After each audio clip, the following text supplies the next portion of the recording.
السلام علیکم پیارے بچوں۔ تو پیارے بچوں، آج ہم آپ کے لیے بہت دلچسپ کہانی لے کر آئے ہیں۔ یہ کہانی سن کر آپ کو بہت مزہ آنے والا ہے۔ تو پیارے بچوں، یہ کہانی ہے ایک چلاک کتے کی جس نے بلی کے گھر پر زبردستی قبضہ کر لیا تھا۔ تو پیارے بچوں، اس کہانی کا نام ہے میں اور میرے دوست۔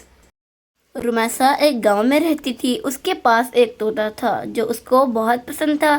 رمیسا کو تمام جانوروں اور پرندوں سے بہت محبت تھی۔ وہ ان کا بہت خیال رکھتی تھی۔ وہ ہر روز طوطے کے ساتھ گھومنے پھرنے باہر جاتی تھی۔ ایک دن جب وہ گلی سے گزر رہی تھی تو ایک بلی میاؤ میاؤ کرتی پریشان نظر آئی۔ اس نے اس کی وجہ پوچھی تو بلی بولی، میرے گھر پر کتے نے قبضہ کر کے مجھے گھر سے نکال دیا ہے۔ رمیسا نے اسے تسلی دیتے ہوئے کہا، فکر نہ کرو، ہم مل کر کتے سے بات کریں گے۔ وہ دونوں بلی کو لے کر ساتھ آگے بڑھ گئے۔ تینوں تھوڑی ہی دور گئے تھے کہ ایک چوزے کو دیکھا جو زمین سے گندم کے دانے چن چن کر تھیلے میں ڈال رہا تھا۔ جب رمیسا اور ساتھی تیزی سے گزرے تو چوزا حیرت سے انہیں دیکھنے لگا۔ طوطے نے رک کر اسے بلی کی پریشانی بتائی۔ چوزے نے جلدی سے تھیلا بند کرتے ہوئے کہا، اچھا میں بھی آپ کے ساتھ چلتا ہوں۔ آخر کتے کو ہوا کیا ہے جو وہ یہ غلطی کر بیٹھا۔ تھیلا ایک طرف رکھا اور چوزا ان کے ساتھ چلے گیا۔ وہ ابھی چند قدم ہی آگے بڑھے تھے کہ کھیتوں میں ایک خرگوش مزے سے گاجر کھاتا ہوا ملا۔ چوہے نے اسے بلی کی پریشانی بتائی تو وہ بھی ساتھ چل دیا۔ سب مل کر ایک جگہ بیٹھ گئے اور گھر خالی کروانے کی ترکیب سوچنے لگے۔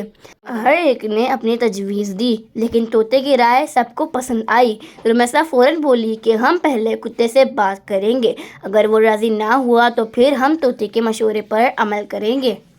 کتے نے جب سب جانوروں کو مل کر اپنی طرف بڑھتے ہوئے دیکھا تو وہ بھونکنے لگا۔ سب نے باری باری کوشش کی کہ اس سے بات کر سکیں لیکن ناکام رہے۔